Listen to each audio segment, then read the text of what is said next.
Hey everybody, welcome back into the WSAZ Now studio. It is whatever day it is in January, the 20th as we record it, the 21st as you are watching it, possibly listening to it. We've got Keith Morehouse joining us here in the WSAZ Now studio.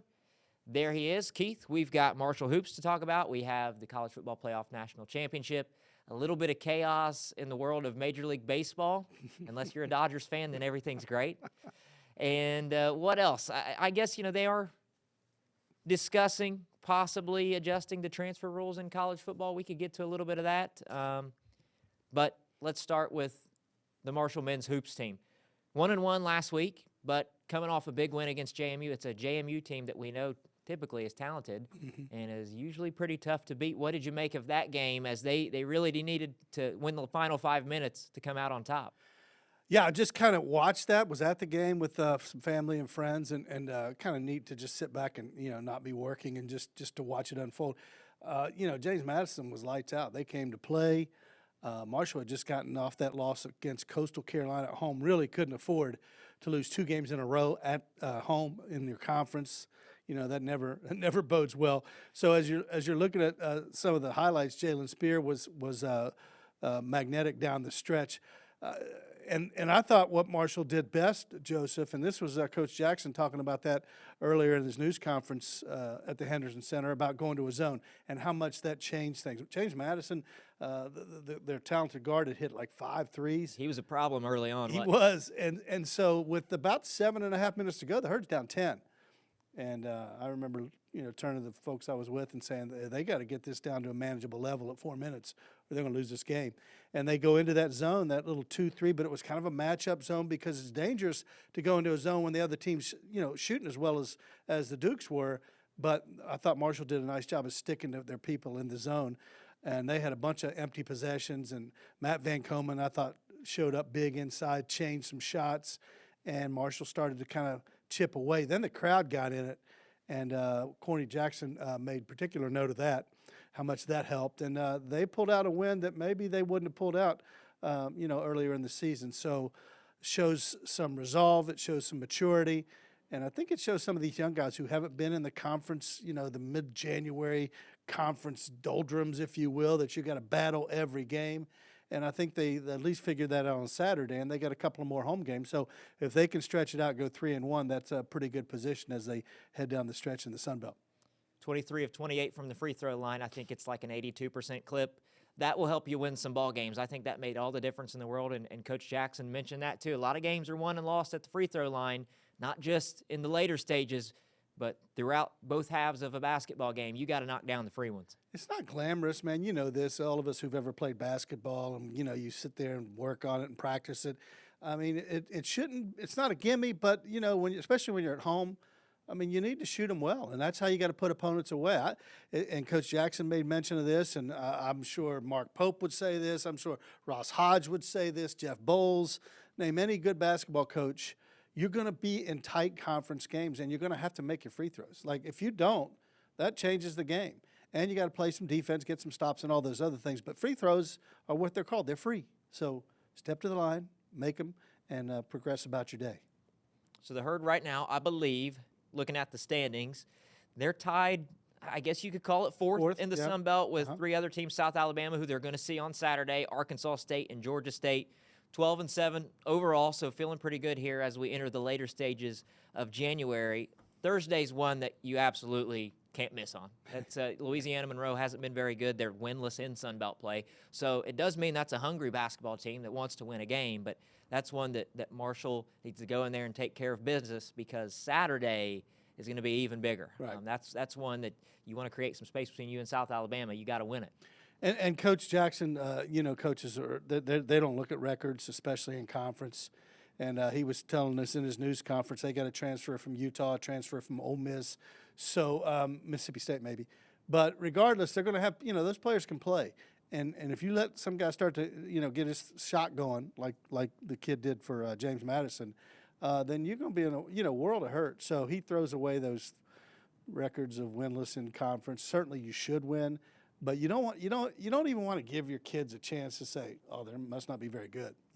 That's just the antithesis of what coaches want to do. So, you got to take care of your business against the Warhawks, and then see, when South Alabama comes in, a much better team on paper. But again, you can't assume in conference play you're going to go out and win, no matter who you are. I'm sure LSU thought they were going to win when they were up 18 on Kentucky, and so did Tennessee when they're up 16 on Kentucky. And credit Coach Pope and those guys for making those comebacks. And Marshall was down 10 with 7 minutes to go. Most times you say, well, this is going to be 2 losses in a row at home. That would have been kind of devastating for them.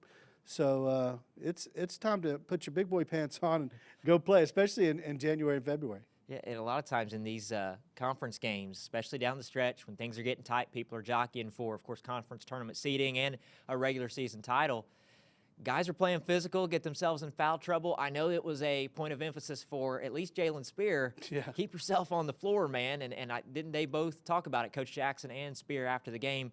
What were they kind of saying about keeping him on the floor and keeping him out of foul trouble, because you need him playing all 40 minutes? Well, you just remind him, and that's what Coach Jackson does. He says, you don't help us on the bench. I mean, and he's their best. He's a different kind of scorer. He hit a 4-point play in that JMU game, which I thought changed the entire complexion of the game. He's your best 3-point shooter, your most lethal 3-point shooter. He can get it up quick. So you got to have him in late game situations, especially without – they didn't have Landon Joseph, the freshman, on Saturday. He was still banged up from setting that pick or getting a pick set against him against Coastal Carolina. But, you got to tell him, look, especially guards, I mean, their guards were good, and you're going to foul a few times. But when you get to 3, you got to just, you got to be smart, especially guys that have been around the block a few times. So Coach Jackson just said, look, man, you got to stay in the game. Jalen Spear said, I remembered that, stayed in the game, and made some big shots. And he said, that was a key for him, because you can't help you if you're sitting beside the coach. I understand Coach Jackson told a pretty good story about some wisdom he got from another championship coach we have here on campus. Talk a little bit about, who he's pulling from here on campus to get some knowledge and wisdom and instill that in his team. Coaches are very smart. And, Corny Jackson knows a ton about basketball. But I love the fact that he sought out Chris Grassie, who's a championship coach, obviously. He's won a national championship. Has done wonders with Marshall's soccer program. And he's just picking his brain saying, Coach, tell me something I can do to make me a better coach. Doesn't matter what sport you're playing. Like, what can I glean from what you do to help me do my job? And that's when Coach Grassie says, hey, I write a journal after every game so I don't repeat the same mistakes twice. And Corny Jackson kind of took that to heart this past week against JMU. I ran over my journal twice, right? Being hard-headed. Looked at my coaching staff during a live play and said, you know what, 22-23 worked for us last game. And they all kind of looked at each other and shook their head. And then I said, yeah, let's go with it. Stop being hard-headed. You looked at it in your journal, and it worked. So then we decided to go with it, and I thought that really changed the momentum of the game. You write a journal every time you do a sportscast, or maybe something doesn't go correctly? I should. I try to keep it up here.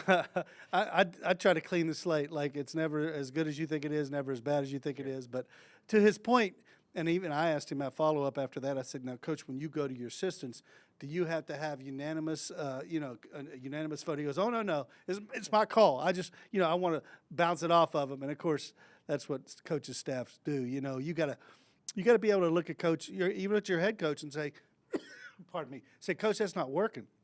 Let's not do that. But he liked the idea. It was his gut feeling. They go to that zone. They played well, limited their shots, and didn't give them any second chance points. So he made the right call there. And that's all about learning on the job and checking your ego to go ask another coach, hey, how can you help me? I thought that was a pretty cool story. I've never coached anything at any sort of high level in my life, but I would imagine coaches at all levels in any sport kind of battle their own ego at times when it comes to maybe doing something you aren't accustomed to doing versus something that you're really comfortable doing or something that you've done all year long. Yeah, and we're going to talk about Coach Cignetti and what Indiana did, but what he's done and sort of, like the Frankenstein in the lab thing. The things that he's done, the calls that he's made, the fact that he's kept that team intact to go 16-0. A lot of people are going, man, what's he doing right? And that puts pressure on every college football coach in America to say, hey, if he can do it, why can't we? And so, man, he has raised the bar, whether he knew it or not, heading into that title game against Miami. Speaking of raising the bar, I would say a team that certainly has raised at least the level of expectation externally from the program, the Marshall women's team. However, it was a rough week. Last week, as we were talking, they were riding a 10-game win streak, hadn't been beat in conference, and then here comes a road trip in league play, and it's going to be tough to win ball games, and here you're trying to figure out how to play defense all of a sudden. They've struggled in these last 2 games. So the women's team got beat by JMU and Old Dominion last week. The JMU game was kind of a nightmare for them. Didn't shoot well, didn't play well defensively, and they know that. The Old Dominion game was kind of a tale of 2 halves. Played really well in the second half, battled back to force overtime, but almost, just too little too late, and Old Dominion made one more play, really, 2 more free throws down the stretch, and ended up beating them. So, Keith, what have you made of kind of what the women's team is dealing with right now? They've kind of seen both ends of the spectrum here. Well, first of all, they're going to get everybody's best shot, right? They jumped out to a 6-0 start. They're the talk of the Sun Belt, coming back on virtually every team they played against in the fourth quarter and pulling out a win. They beat JMU here, so a week later they got to go there. Don't you think JMU's coach called it the revenge tour because they had lost 2 games to the teams they saw last week at home in Harrisonburg, and they put it on the herd. When you go down 27-2, I mean, essentially it's over.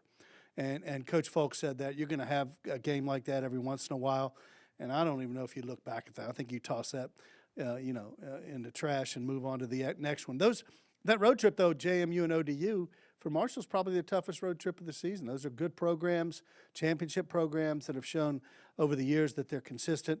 And I think the best thing that Coach Folks took from that was that second half effort, because I looked up, they're down 20, and you're thinking that can get out of line again. You may lose by 30. And then what are you doing if you lose 2 games like that? So for them to have the character to not give in, to come back and take that thing to overtime, I think speaks well. And it lets Coach Folks know, don't let that JMU loss beat you twice, especially badly beat you twice. So they're, 6-2, still in pretty good shape. But I think they got a little comeuppance. Little humility never hurts. You think you're riding high. And she said it's been defense has been the problem, not the offense. And if you remember earlier in the year, they were locking people down. Mm-hmm. Sometimes you get too comfortable when your offense is clicking. You think, and offense is easier to play. Let's be honest. It's more fun, more glamorous, right? Defense is a lot of effort, a lot of want to. Not to say they're not playing hard. Yeah. But I'm sure Coach Falks in the locker room is saying we could probably play harder. Yeah. And defense is a step quicker. It's getting in somebody's face before they're able to get their shot. There are a lot of little things that happen on defense and calling out screens and that you have to work on, and defense travels. So if you're going to win this league, you're going to have to win some road games and take it down to Pensacola and continue to do well at home. But I think they had a nice message coming off that JMU game, going straight to Norfolk, and then being down 20 and making a game of it and going to overtime. That's the comforting thing, and Coach Falks mentioned it. She's like, we're capable of playing good defense. This was an uncharacteristic week. They gave up 80 points in both games, and Keith, when I looked back at the schedule, they had only given up 80 points or more in one other game all year, and I think it was Coastal Carolina, a game that Marshall did win. But, keeping teams off the board will help you win ball games, especially seeing that Marshall's offense, it's not like they're having a whole lot of issues. I know it was a bad shooting night against JMU. Yeah. Like you said, toss that aside. Yeah. You play some defense, take 10 more points off the board, you're going to feel okay. Makes your offense go better too. I mean, you're getting some steals, you're getting some turnovers, you're getting some easy buckets. It just is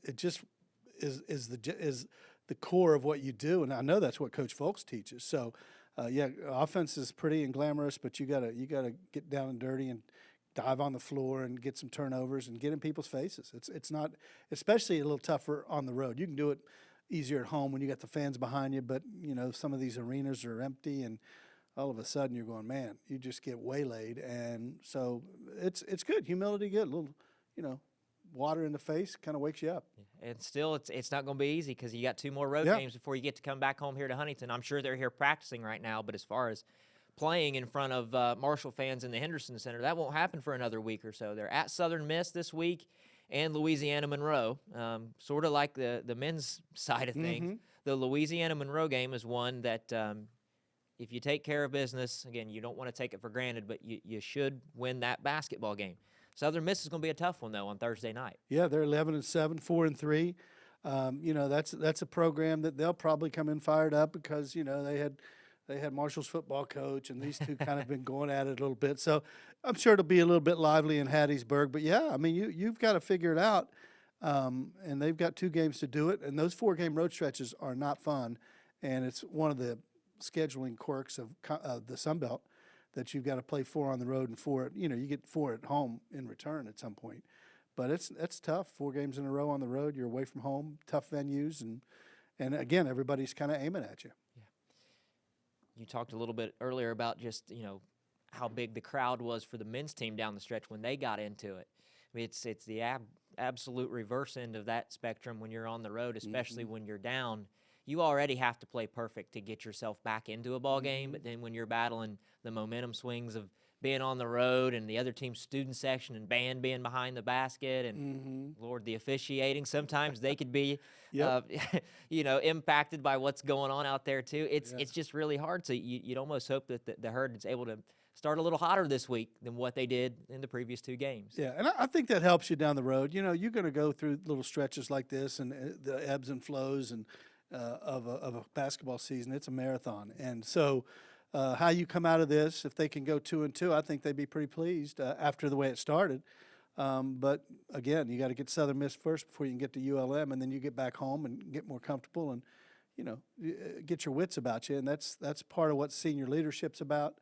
And it's what Coach Fulks is, I'm sure, preaching as they head ready to Hattiesburg and then over to Monroe. Of course, they started the week atop the Sun Belt. I believe as of us recording this right now, I think they're in 3rd place behind Troy and Arkansas State. But I think only a game out of first place, right? They're like a half game behind the 2nd place team. Yeah. So not a whole lot of damage done. You would have liked to at least won one of those games, but it's not like they ended any hopes of a regular season title. Just got to keep winning ball games and taking care of business as best you can. So. Yeah, you're right. Arkansas State 7-1, Troy 6-1, Marshall 6-2, Georgia Southern 6-2, and JMU's 5-3. So yeah, I mean, no huge damage done except for wounded your pride a little bit. But, hey, that happens in life. Like right? you said, it could be a good thing. You got to address the things that maybe hadn't come up until now. Now we understand this is what we got to do. And you can gloss over little things when you're winning. Now they kind of rear their heads when you're losing games. You want to talk college football a little bit? I mean, it's kind of our last opportunity to do so until spring ball fully ramps up, right? So we'll get this lower third on there. Indiana wins the College Football Playoff National Championship. Did you think that you would ever say that on the air as you did last night? Never. Or did you think anyone would ever say that to you? Never in my days had I ever thought that. Just watching them struggle year after year after year and coach after coach after coach and never being able to put any consistency together. They'd win a few games here. They had some good coaches, too, Lee Corso and Bill Mallory and Terry Hepner, who used to be at Miami. And, they've had some good coaches. Even Tom Allen had some success there. Yeah. But, they were in the Big Ten, and it was always, Ohio State and Michigan and everybody else you're looking up at. And to see what he's done in 2 years is really one of the more remarkable stories that I can ever remember. And I mean, in college football, which we've all talked about all year long, about the portal and NIL and how is it just the rich getting richer. Well, they come out of nowhere, and even Signetti said it after the game, hey, look, our NIL budget isn't what you think it is, so don't go there.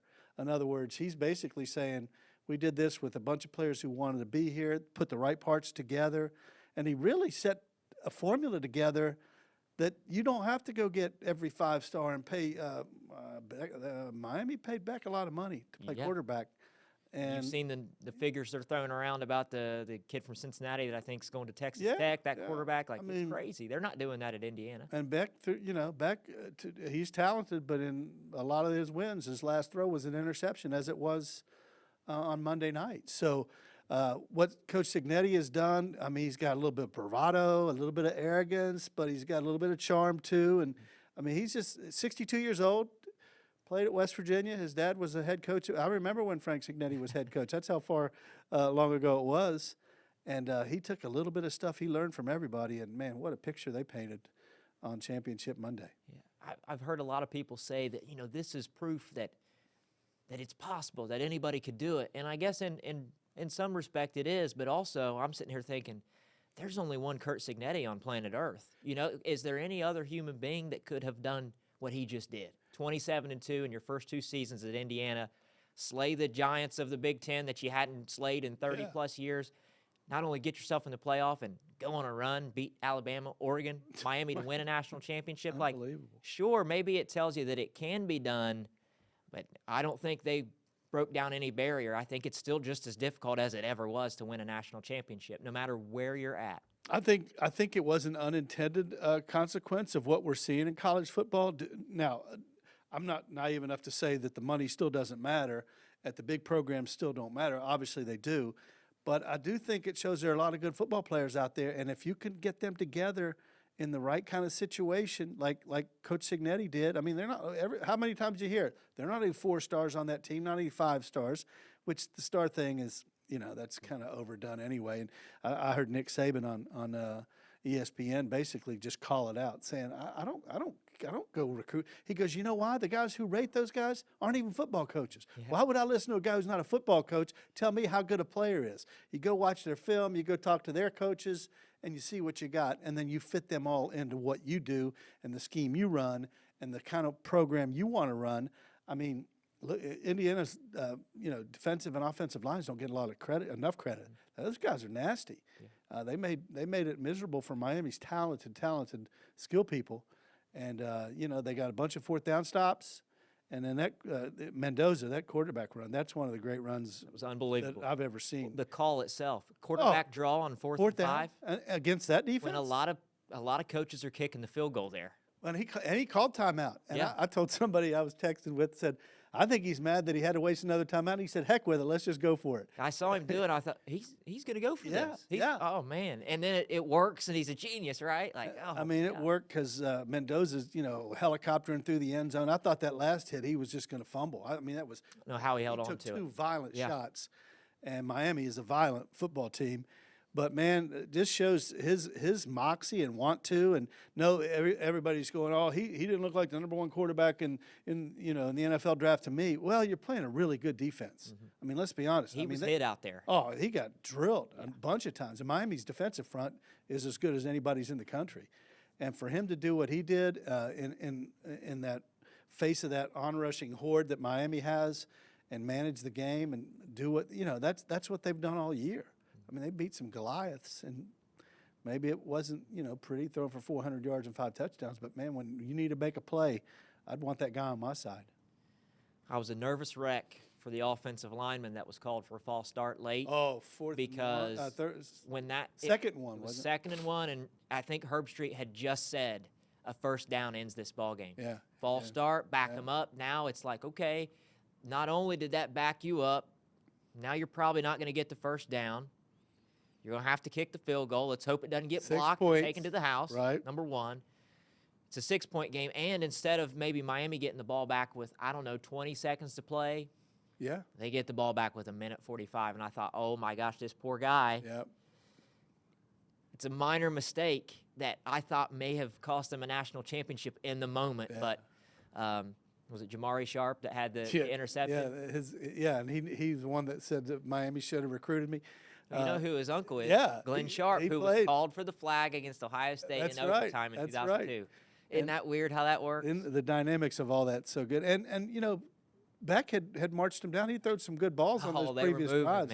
He had him rolling. Yeah. And then he disguised his coverage and underneath just kind of went backpedaled and picked it off. Game over. I mean, it was again, it's a remarkable story that people are comparing to the Miracle on Ice and some of the great upsets and Cinderella stories of all time. But it was really fun to watch. And I'm not going to say this like in a bad way, but to me, we talked about it. It was refreshing to see different teams in. No offense to Ohio State and Georgia and Alabama, but I think to some extent those playoff games had gotten a bit stale. Great teams, great players, but to be able to showcase 2 other programs and great talent, I think it's good for the game. And now, next year, you got to do it on your resume, not maybe what the name of your jersey is. There were all kinds of questions about Notre Dame and whether Miami deserved. Well, Miami proved they deserved to be in there, and it just depends on you got to go beat people on the field and then see what happens. Yeah. I wear my heart on my sleeve. I make no bones about it. Yes. I root for the Buckeyes, even myself, and I'm not speaking for all Ohio State fans, but even for me, I was very much interested in this Indiana-Miami national championship game because it was just It felt so new. It did feel fresh. It was, despite it not being my favorite team, refreshing that there was going to be a little bit of new blood in there. And I feel like a lot of America was still kind of pushing for Indiana, because if you're old enough, you remember a time when Miami was good and winning titles, you know? Absolutely. And like you say, Indiana was the losingest Division I program of all time. And to watch them go down there and kind of take that stadium over, I think they outdrew the homestanding All reports I Hurricanes. read were saying it was mainly people wearing red down there. And as a Buckeye fan and a fan of the Big Ten, that's 3 in a row now for the league. So all this talk about SEC gets 7 bid, I mean, the Big Ten's had something to say about that. And, you know, the more teams that are involved, the more teams that are considered. I even thought the James Madison story played out better, because everybody goes, oh, okay, they scored 30-some points after being down big. Did they belong? I thought they proved they belonged. Yeah. And it doesn't hurt anybody to play those games. Sure. I mean, conference champs, put them in. If they lose, they lose, and move on to the next one. You mentioned the Big Ten thing. I'm not one for conference pride, but I'll ask you, and I think I'm correct. I went back and looked at this, unless I missed a team here and there. Can you remember the last team who was a current member of the Big Ten when they won a national championship, not named Ohio State or Michigan?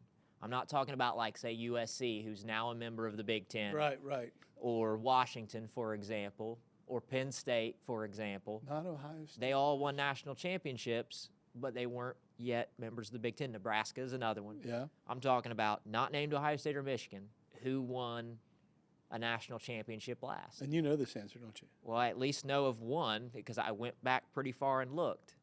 Give me the year. 1966, I believe. Michigan State? Yeah, they split it with Notre Dame. Mm-hmm. The famous, That's crazy. The famous tie game, right? Yeah, I think. I don't know what happened. I think they tied back somebody then. that year. It was a huge game. But yeah. that's what I was able to look up. I was going back in time. I'm like, nope. Well, it's nope, not Northwestern. Nope. It's not Illinois. Minnesota had one of in the Way back say the in the day, early right? 60s or late 50s. I thought it may have been Minnesota, but Michigan State, 1966, claims a national title, and they were in the Big Ten at the time. So that's the last time. It's so cool, man. I for mean, the league, it is a good thing. Everybody's talking about it. I mean, they were everybody celebrated it. Not Miami, of course. And you know, they'll be back. Mario Cristobal's a good coach, and you know, he said you don't get it's not a preordained right from the football gods that you get to come back to one of these. He goes, we've got to fix some things, and you know, came down to the wire. Last play of the game. What else could you ask for? Yep. All you can ask for really is to be in contention more often than not. It shouldn't be a championship or bust mentality, although I know a lot of fan bases have adopted that. Right. It's too much to ask for. To be in contention, get yourself in that tournament. Anything can happen when you're in there. Yeah, I mean, we'll see. We'll see if Lane Kiffin regrets that he didn't represent the Rebels in that so-called tournament this year. He's betting on having the Tigers in there soon enough. So we'll see if that bet pays off for him. We'll see. It's easier said than done sometimes. Yep. Keith, did you see that the FBS coaches? I guess they've unanimously voted to adjust the redshirt rule. Of course, we know right now you can play up to 4 games and it not count against you as a year of eligibility. These coaches are wanting it to move to 9 games now. This is pending NCAA approval. This a good thing or bad thing, or are we really just giving them a 5th year of eligibility? I don't know. I don't know the impetus for it, to be honest with you. I'd like to, and I talked to Coach Gibson about this for a little bit. He just told me the day it happened, and I said, "What's the purpose of that?" And my guess is, as for coaches, at least lets you play your guys. So if you play them after 4 games, they're just going to bolt, right? They can't He's play not anymore. coming into your office saying, "Coach, don't play me." Right. You know. But you're also telling your players, "Hey, you got 9 games to get some plays on film and show me what you have." And then if they do want to transfer, they've got 9 games where they can show another school. So I guess it benefits the student athlete. The rules nowadays, I mean, are so dizzying. It's hard to figure out what's good for who and what's bad for whom. But I don't really understand the premise of it when it's a redshirt rule and they're playing 9 games. Yeah. It's a lot of games. My thought on this when I saw it was like, you know, I'm not so sure if we need to adjust the red shirt rule or not. I don't know what coaches are facing when it comes to that. But my thought was, with all the other issues we have, this is what we're choosing to vote on. That was kind of my thought. I was just like, you know, there's talk of playoff expansion. We've got money ruling everything. The conferences look crazier than they ever have. You have teams opting out of rivalry games so that they don't get another L on their schedule to try and make the postseason, like all of these things, right? And I'm like, this is what we're doing, you know? That's where I was coming from. It's kind of a good point. It's almost like the store owner who's paying particular attention to the front of the store and painting and all that. And in the meantime, the street is flooded outside and nobody can get there. Like, Right. well, are we looking at the most important thing here, or just a little bit of wallpaper? That's what I'm saying. It very well could be an issue. I just feel like there may be bigger fish to fry currently. We could get to this later on. Yeah, I mean, somebody up at NCAA has it on cruise control, and it's just, I mean, it's self-driving right now. I guess, man. I don't know the channels that this has to go through. I did mention that They the still have to vote. NCAA will have to approve it, so this may not even go through. But I just found it interesting that it was, enough point of discussion for them to fully vote on it, and it was unanimous. They were like, "Yeah, let's make it. Let's go 9 games instead of 4." Like that, we're all on board with this. If only everything else was that easy. Let's guess. prove we're doing something, right? Right. Finally, Keith, I know we don't talk a lot of Major League Baseball on this program. I guess we will. We will. We haven't really had Sports Plus for an entire baseball season, but a lot of talk in Major League Baseball right now because the Dodgers have more money than anyone Anybody in the ever, I world. guess, and it's hard to be mad at them, even though their manager did kind of rub it in everyone's face Yeah. at the end of I don't know if it was the World Series or when they won the NL, but regardless, does a lockout feel inevitable in 2027? Because it feels like the owners are going to say, okay, guys, let's get a handle on this, and the Players Association is going to be like, no, we would rather get paid as much as humanly possible. Yeah. I mean, in this day and time when what we're doing with college athletes, do you think the pro athletes are just going to roll over and say, oh, and here's the other thing. Last I checked, everybody is seemingly for capitalistic society, right? Capitalism. Well, if the Dodgers owner is willing to spend that much, I'm pretty sure the other owners in Major League Baseball are independently wealthy too, then maybe they're going to have to step up. It all depends on whether owners, and we know this, want to spend enough to chase a title or just spend enough to have people come to your games, and he or she still makes a lot of money off the franchise. That's a decision each individual owner has to make. And I agree that that's a lot of money. What's their payroll, $2 billion? I mean, it's crazy. But if you want to play with the big boys, I guess you got to pull out your wallets. That's all the rage in everything we're doing nowadays, in everything. College, talking about high school NIL now. I mean, everybody wants paid. We'll see. For Major League Baseball. I would hate it, though. Yeah, no kidding, right?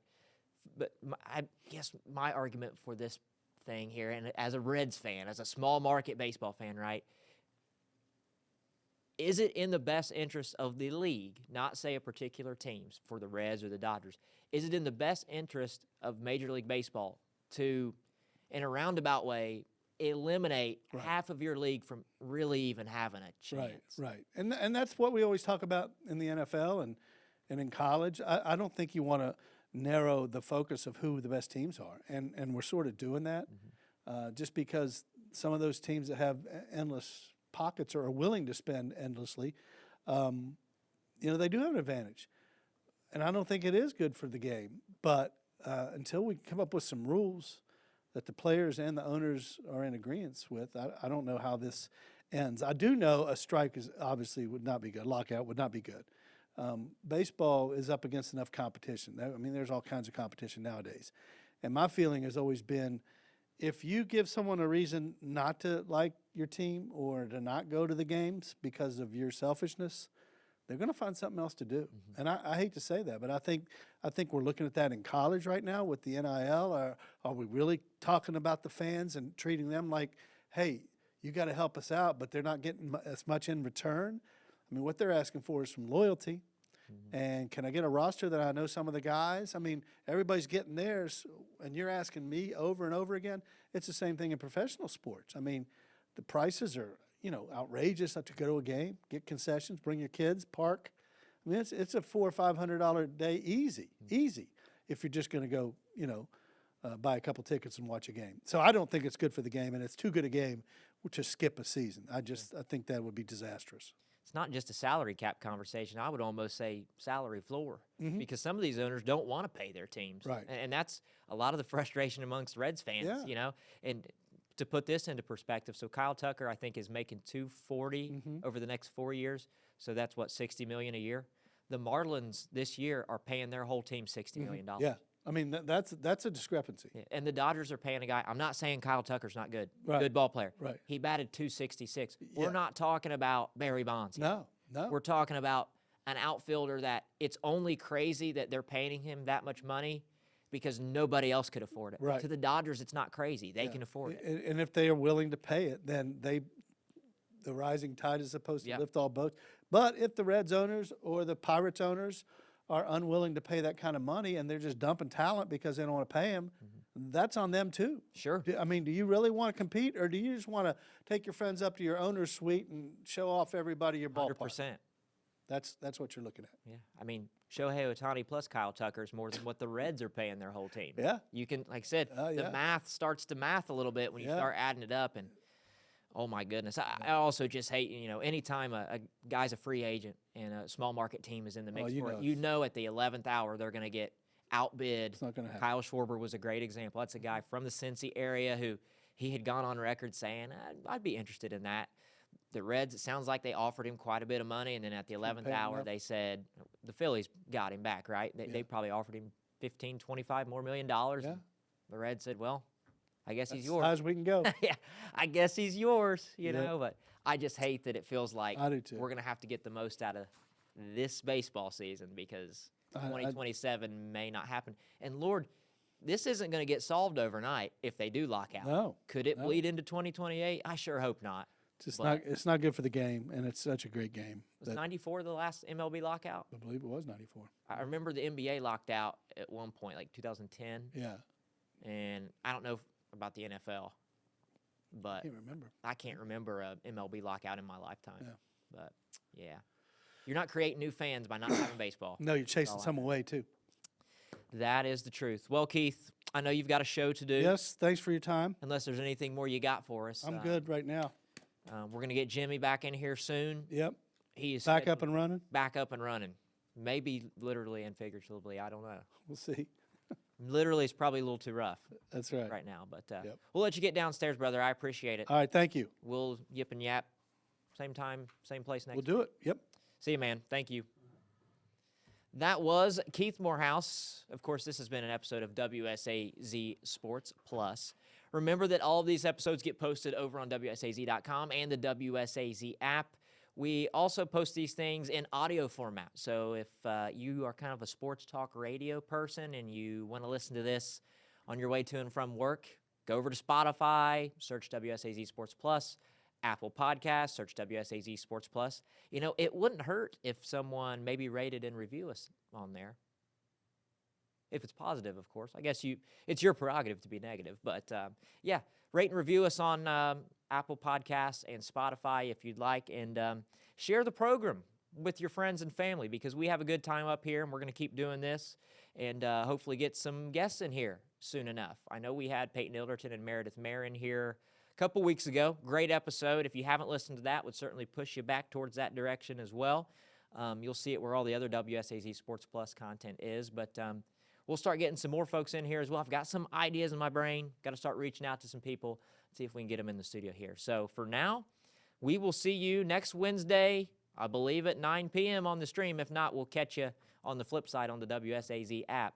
This has been WSAZ Sports Plus. I'm Joseph Payton. Thanks for watching.